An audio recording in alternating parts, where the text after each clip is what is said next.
Kodim 1809 Maibrat memfasilitasi pemulangan ratusan pengungsi untuk kembali ke kampung halamannya di Kisor.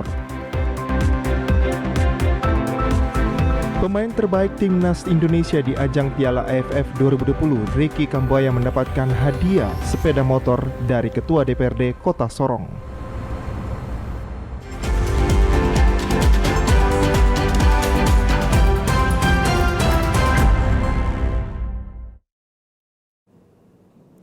Salam jumpa pemirsa, senang sekali saya Maria Talim Bekas dapat kembali menjumpai Anda dalam program Berita Papua Barat hari ini.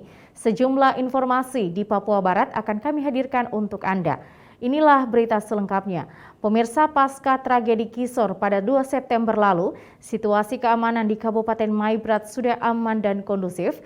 Untuk itu Kodim 1809 Maibrat memfasilitasi pemulangan ratusan pengungsi untuk kembali ke kampung halamannya di Kisor. Aktivitas masyarakat di Kabupaten Maibrat, Papua Barat aman dan kondusif pasca tragedi Kisor yang menyebabkan 4 prajurit TNI Angkatan Darat gugur pada 2 September lalu. Akibat kejadian itu, ratusan warga mengungsi keluar dan mengungsi di sebagian distrik di wilayah Maibrat. Komandan Kodim 1809 Maibrat, Letkol Infantri Heri Ismail mengatakan, wilayah Aifat Raya semakin hari jauh kondusif dan aman. Hal itu ditandai dengan kembalinya ratusan pengungsi ke kampung Kisor. Kepulangan warga pengungsi di beberapa kampung seperti Kampung Kisor, Roma, Tolak, sebagian distrik Aifat Selatan sudah mulai kembali. Menurut Dandi Maibrat, pemulangan pengungsi Maibrat sudah dilakukan sejak memasuki Natal dan Tahun Baru.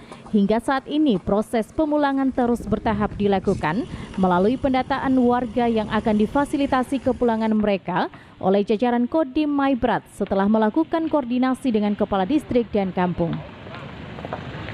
Lebih lanjut, kata Dandim, pihaknya terus menghimbau kepada warga agar kembali ke kampung halaman karena Kodim 1809 Maibrat memberikan jaminan sepenuhnya bagi keamanan warga, lebih fokus untuk memfasilitasi dan membantu setiap warga pengungsi yang akan kembali. Sementara untuk komunikasi sosial kepada masyarakat, Dandi menyebutkan, sesuai arahan Panglima TNI, semua satuan penugasan, baik yang organik Satgas Teritorial yang awalnya Satgas PAM Rawan, akan menjadi Satgas Koramil, yang akan melaksanakan fungsi kewilayahan melalui metode teritorial, dan itu sudah dilaksanakan. Situasi sudah jauh lebih kondusif dan kita selalu mengimbau masyarakat untuk kembali karena kita memberikan jaminan sepenuhnya untuk keamanan mereka.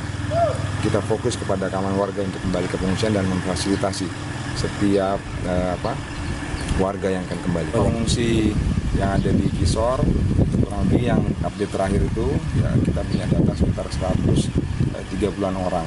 Kemudian yang untuk di Susumuk Raya ini mulai dari kampung THIT sampai dengan di arah ke Kumurkek itu kurang lebih ada 300 orang. Selain memfasilitasi kepulangan pengungsi ke kampung Kisor dengan kendaraan, puluhan personil TNI Angkatan Darat juga turun langsung ke rumah warga untuk membantu warga melakukan pembersihan rumah mereka yang sudah ditinggal 5 bulan. Michael Jasman, TVRI Papua Barat, melaporkan. Pemirsa, di sepanjang tahun 2021, Direktorat Kriminal Khusus Polda Papua Barat berhasil menyelesaikan 9 kasus tindak pidana korupsi dari 14 perkara dan berhasil mengembalikan uang negara sebesar 1,5 miliar rupiah. Di tahun 2021, bidang Subdi 3 dari 14 perkara tindak pidana korupsi yang ditangani, 9 diantaranya telah berhasil diselesaikan. Dirkrimsus Polda Papua Barat, Romilus Tamtelahitu mengatakan, adapun 9 perkara yang berhasil diselesaikan, yaitu skema P21 sampai berhasil dengan tahap 2, dan ada kasus yang dilimpahkan kepada inspektorat untuk melakukan investigasi, dan kemudian ditemukan ada pelanggaran administrasi yang mengidentifikasi terjadi perkara, maka diselesaikan dengan cara pengembalian uang negara. Untuk diketahui oleh PPS bahwa tahun 2021 ini Subdi 3 tindak pidana korupsi menangani 14 perkara, ya,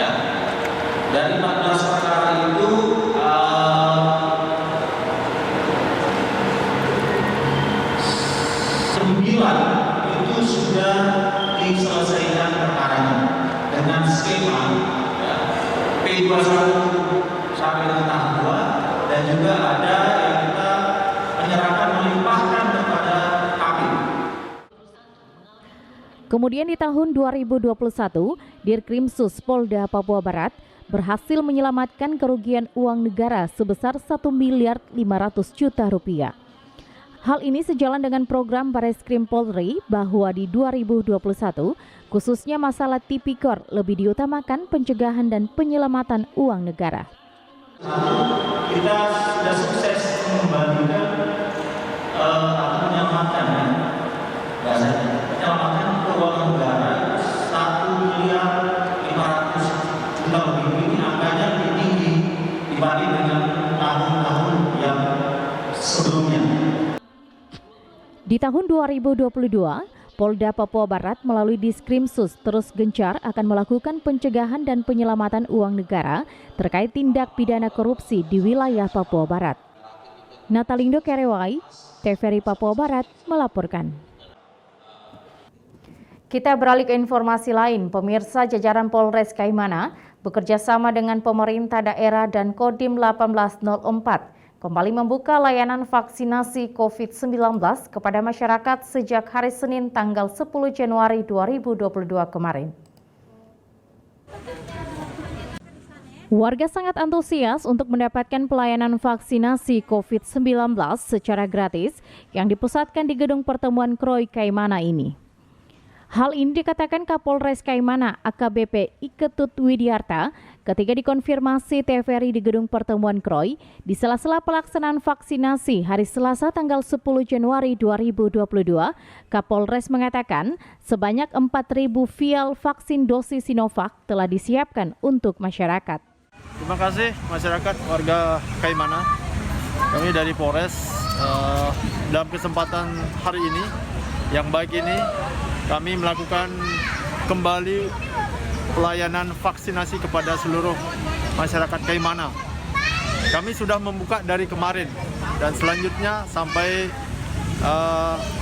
batas waktu yang tidak ditentukan. Ini vaksin kita kembali sudah di dropping dari Manokwari sejumlah 4.000 dosis ya, atau 4.000 orang gitu ya. Jadi harapan kami semua warga masyarakat di Kaimana yang belum melaksanakan vaksin atau yang sudah melaksanakan vaksin pertama, silahkan lakukan vaksin di Gedung Kroy yang kita miliki ini, yang fasilitasi oleh pemerintah daerah. Kapolres juga mengatakan, meski saat ini target vaksinasi belum tercapai yakni 70%, namun pihaknya tetap melaksanakan sosialisasi kepada masyarakat serta berharap dukungan semua pihak. Vaksin. Walaupun capaian kita belum 70%, ya ini untuk memotivasi kita pencapaian di akhir bulan ini atau awal bulan depan dapat mencapai 70%. Maka dari itu bisa didukung oleh seluruh lapisan masyarakat, pemerintah daerah, stakeholder yang lain, dan tentunya para tokoh-tokoh masyarakat, agama, pemuda, dan lainnya bisa menyampaikan ke warganya untuk mengajak masyarakat untuk dilaksanakan vaksin. Dari Kaimana, Arfat Jempot, TVRI Papua Barat melaporkan. Pemirsa, membuka lapangan kerja bagi generasi muda Papua, pemerintah Provinsi Papua Barat siap mendukung Panglima TNI Jenderal Andika Perkasa untuk penerimaan anggota TNI jalur afirmasi sebanyak 2.000 orang. Hal tersebut disampaikan Panglima TNI Jenderal Andika Perkasa saat mengunjungi Provinsi Papua Barat pada bulan Desember 2021 lalu. Bahwa tahun anggaran 2022, pemerintah Provinsi Papua Barat meminta kembali sebanyak 1.000 tamtama khusus dari Provinsi Papua Barat. Menanggapi hal tersebut kepada awak media, Jenderal Andika Perkasa akan berkomitmen untuk mendorong hal tersebut ke Kementerian Pertahanan karena kekurangan di Papua Barat sekitar 65%. Panglima juga berkomitmen untuk memperjuangkan penerimaan melalui jalur afirmasi khusus untuk orang asli Papua pada tingkat Bintara dan Tamtama sebanyak 2.000 orang. Nah, berikutnya gimana? Berikutnya Pak Gubernur datang minta untuk Tamtama nih, minta 1.000 Tamtama khusus dari Papua Barat. Saya menawarkan, saya bukan pemilik kewenangan. Jadi pemilik kewenangan untuk menambah kekuatan itu ada di Menteri Pertahanan. Tapi kita akan dorong untuk juga melaporkan kepada Menteri Pertahanan bahwa Papua Barat memang perlu tambahan yang cukup banyak. Karena apa? Untuk Angkatan Darat ini di Papua Barat, kekuatan yang nyatanya hanya 35%. Masih jauh. Sementara itu, Gubernur Papua Barat Domingus Mandacan mengatakan saat ini pemerintah Provinsi Papua Barat sedang menunggu petunjuk lebih lanjut untuk bisa menyurat atau bertemu langsung dengan Menteri Pertahanan. Dan saat ini, tugas pemerintah provinsi adalah melakukan pertemuan dengan pemerintah daerah kabupaten kota se-Papua Barat untuk membahas penerimaan Tamtama dan Bintara melalui jalur afirmasi. Panglima TNI datang di lapangan operasi, kan beliau ada menyampaikan juga ke media atau pers waktu itu juga bahwa kita akan diberikan 1.000 Tamtama untuk OAP, untuk Kodam 18 Kasuari. Kemudian beliau sampaikan juga nanti berikutnya juga ada 1.000 lagi untuk Bintara. Sekarang kita sedang menunggu petunjuk lebih lanjut, terutama untuk kita bisa bertemu ataupun kita menyurat ke Menhankam,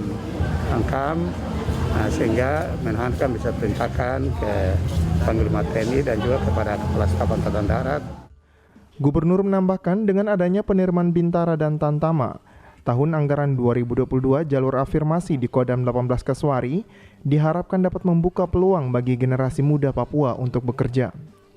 Jimmy Tabisu, TVRI Papua Barat melaporkan. Informasi selanjutnya akan kami hadirkan setelah jeda berikut ini, tetaplah bersama kami.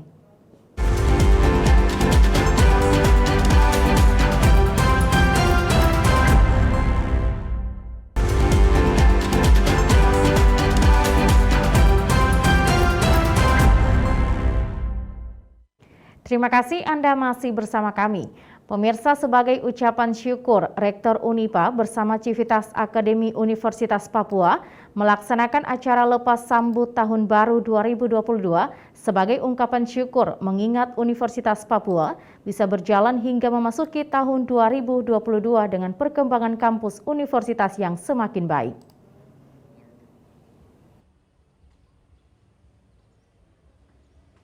Lepas sambut tahun 2022 yang dilaksanakan Universitas Papua di Gedung Rektorat bertujuan merangkul sekaligus bersilaturahmi bersama internal keluarga besar Universitas Papua dengan tema Kita Wujudkan Transformasi dan Restorasi Unipa menuju Universitas yang maju dan berdaya saing. Rektor Universitas Papua, Meki Sagrim, dalam sambutannya berterima kasih kepada semua Civitas Akademi Universitas Papua karena semua dukungannya hingga berapa prestasi bisa diterima oleh Universitas Papua. Salah satunya di akhir tahun 2021, Universitas Papua bisa mendapatkan akreditasi baik. Selanjutnya akan dilaksanakan proses asesmen lapangan. Diharapkan untuk semua dapat mendukung agar Unipa bisa terakreditasi B atau bisa terakreditasi. Kemudian yang terakhir, saya ucapkan terima kasih banyak kepada kita semua atas kerja keras kita, kebersamaan, kekompakan kita, hasil asesmen kecukupan. Universitas Papua sudah masuk universitas yang diakreditasi atau terakreditasi PAN-PT. Itu tangan. Ya, surat keputusan daripada akreditasi nasional perguruan tinggi sudah keluar dan kita masuk kategori baik. Itu untuk sementara. Oleh karena itu, mari kita sama-sama bekerja keras mempersiapkan segala yang diperlukan dalam rangka proses asesmen lapangan. Rektor Universitas Papua juga meminta dukungan kepada Civitas Akademi untuk menyukseskan beberapa agenda penting di tahun 2022, salah satunya akreditasi institusi. Kepada kita semua, atas upaya kerja keras ini, mari kita terus satukan hati kita, kekuatan kita, pikiran kita, energi kita untuk menyukseskan beberapa agenda penting yang ada di depan mata kita di tahun 2022 ini. Yang pertama adalah akreditasi institusi tadi nanti di asesmen lapangan pada paling lambat pada bulan Maret yang akan datang. Satu lagi, program studi profesi dokter pada Fakultas Kedokteran Universitas Papua izin profesi ini sudah keluar. Dengan demikian, tahun 2023, dokter-dokter atau calon dokter yang kuliah di Fakultas Kedokteran sudah bisa dilatih jadi dokter penuh. Itu juga hal yang positif yang kita selama ini sudah kerja secara bersama-sama untuk menghasilkan hal yang baik untuk universitas ini. Kiranya dengan semangat dan kekuatan tahun 2022 ini kita sama-sama akan bekerja dengan sungguh-sungguh, jaga kekompakan, ya, semangat, hati yang gembira itu akan menjadi energi tersendiri untuk kita maju bersama-sama untuk menjadikan Universitas Papua menjadi universitas yang maju dan berdaya saing. Jumlah program studi di Universitas Papua ada 53, sehingga Rektor berharap di tahun 2022 seluruh civitas akademi dapat bersama bergandengan tangan memajukan Universitas Papua. Jimmy Tabisu, TVRI Papua Barat melaporkan. Pemirsa, memperingati HUT PDI Perjuangan ke-49, DPD PDI Perjuangan Papua Barat melaksanakan upacara bendera di lapangan Borarsi Manokwari yang dipimpin oleh Ketua DPD PDI Perjuangan Markus Waran. 10 Januari 2022, PDI Perjuangan berusia 49 tahun. Dengan mengusung tema Bangunlah Jiwa dan Badannya untuk Indonesia Raya, sebagai tanda ucapan syukur DPD PDI Perjuangan Papua Barat melaksanakan upacara bendera yang dilaksanakan di lapangan Borarsi Manokwari dan langsung dipimpin oleh Ketua DPD PDI Perjuangan Papua Barat Markus Waran dan dihadiri oleh kader PDI Perjuangan. Ketua DPD PDI Perjuangan Markus Waran dalam sambutannya mengatakan, peringati hari jadinya PDI Perjuangan akan dilaksanakan upacara serentak yang diawali dari ujung timur Papua Barat. Selain upacara, juga akan dilaksanakan beberapa agenda kegiatan yang akan disampaikan secara virtual oleh Ketua Umum PDI Perjuangan. Beberapa agenda yang akan dibicarakan terkait konsolidasi dan juga persiapan pilkada serentak pada tahun 2024 mendatang. Kita akan menyelenggarakan pembukaan upacara dalam rangka ulang tahun PDI Perjuangan yang ke-49 tahun di tahun ini dan akan dilaksanakan secara serentak pada hari ini dan dimulai dari Ufuk Timur. Hari ini dari Papua Barat, Provinsi Papua Barat kita akan melaksanakan di lapangan Borarsi Manokwari. Berdasarkan tema ini akan kita sama-sama nanti setelah upacara ini mengikuti upacara virtual yang akan dilaksanakan di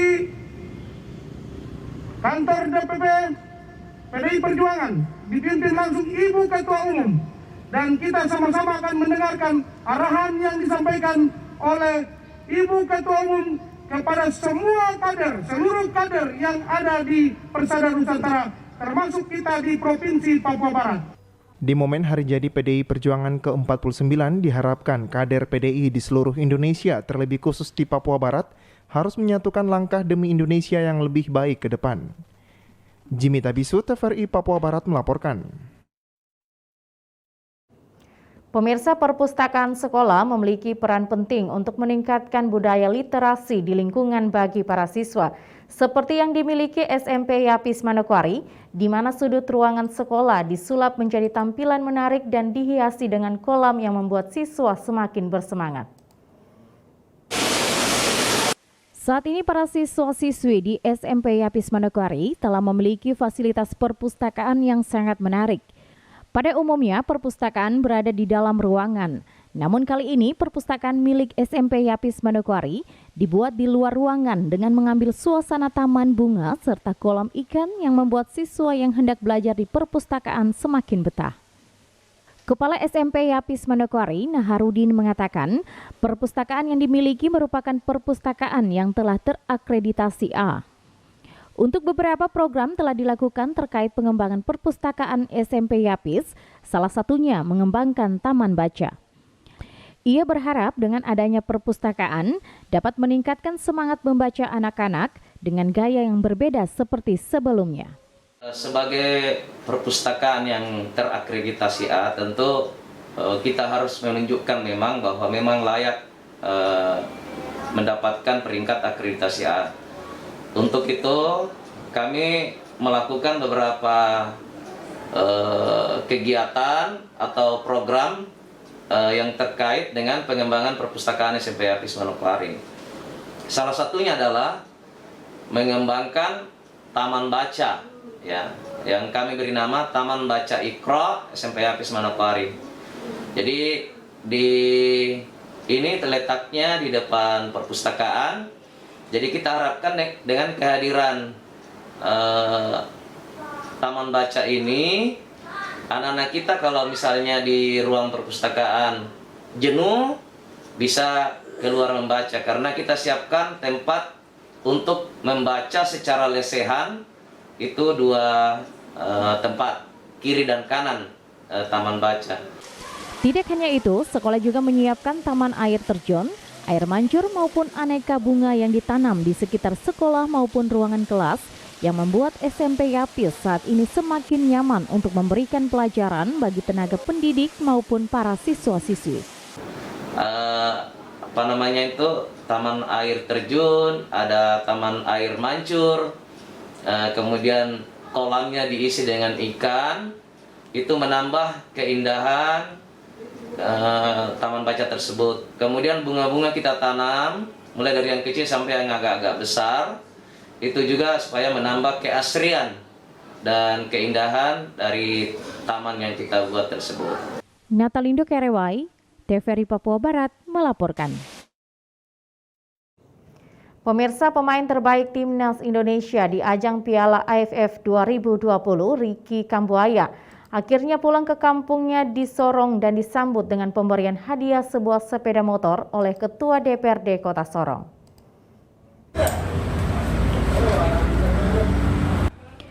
Setelah menjalani karantina di Jakarta, usai laga final AFF Suzuki Cup, pemain Timnas Indonesia Ricky Kambuaya akhirnya pulang ke kampungnya ke Kota Sorong, Papua Barat, Senin 10 Januari 2021.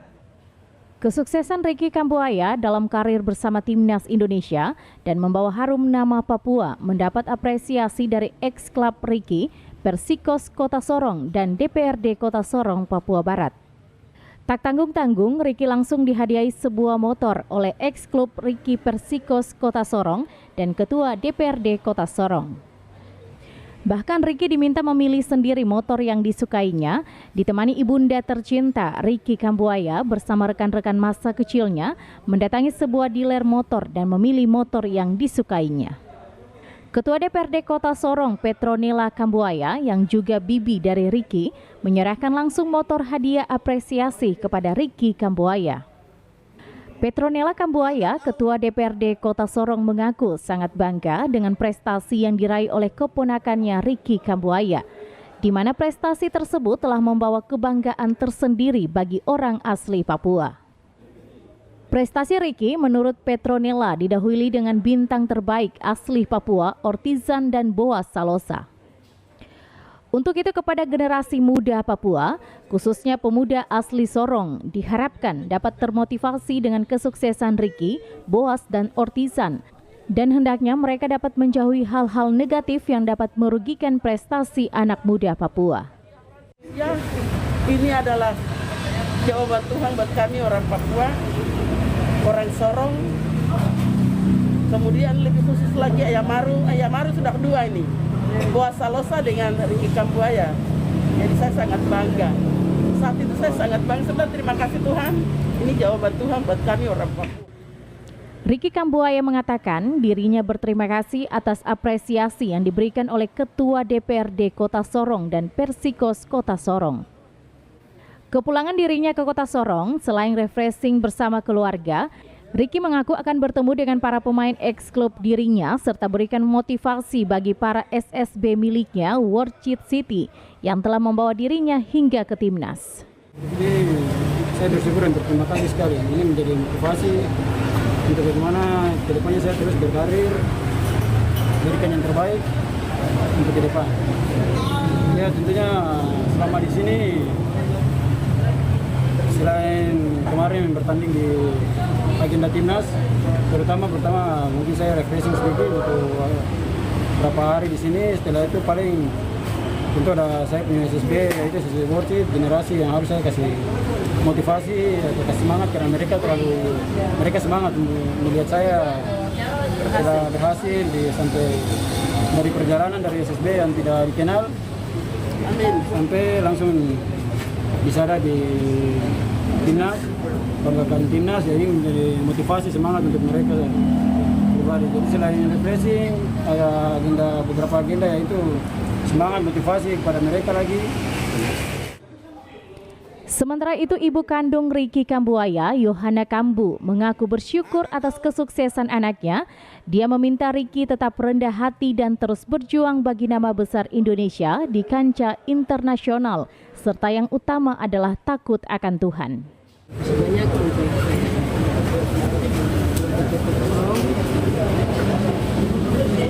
secara pribadi